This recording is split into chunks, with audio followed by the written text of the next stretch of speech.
আপনি যদি দেখেন হঠাৎ করে পৃথিবী থেকে সব নারী গায়েব, তাহলে কি হবে?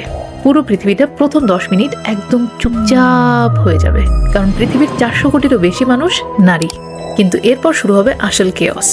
প্রথম সপ্তাহের মধ্যেই অনেক পুরুষ মারা যেতে শুরু করবে, কারণ চিকিৎসা ব্যবস্থার 70% নারী। আর ছেলেরা অসুস্থ হলে ভালো মতো সামলাতেও পারে না। কয়েক মাসের মধ্যে পুরো শিক্ষা ব্যবস্থা ভেঙে পড়বে, কারণ বিশ্বের প্রায় 67% শিক্ষকই নারী। আর তখন ছেলেরা আগের চেয়ে আরো বেশি বোকা হয়ে যাবে। এরপর ধস নামবে পুরো বিশ্বের অর্থনীতিতে, কারণ ওয়ার্ল্ডের টোটাল কনজিউমারের 75-80% নারী। এর কয়েকদিনের মধ্যেই অনেক ছেলে মানসিকভাবে ভেঙে পড়বে। অ্যালকোহল খাওয়া বেড়ে যাবে, আর সাথে বেড়ে যাবে রাগ, ডিপ্রেশন আর হতাশা। আর এরপর বাড়বে ভায়োলেন্স, কারণ পৃথিবীর যত সহিংসতার অপরাধ তার 80%ই করে পুরুষরা।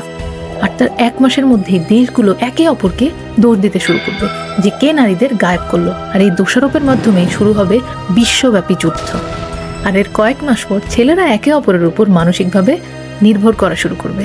কেউ কেউ আবার প্রেমেও পড়তে পারে, কিন্তু তাতেও কোনো সমস্যার সমাধান না হয় মানুষ মরিয়া হয়ে পড়বে।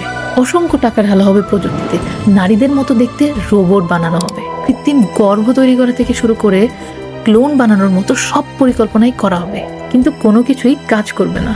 আর ফলশ্রুতিতে মাত্র 100 বছরের মধ্যেই মানব জাতি শেষ হয়ে যাবে। আসলে সত্যিটা কি জানেন? মেয়েরা ছেলেদের উপর ডিপেন্ডেন্ট, ট্রু, বাট ছেলেরা মেয়েদের উপর তার চেয়েও বেশি ডিপেন্ডেন্ট।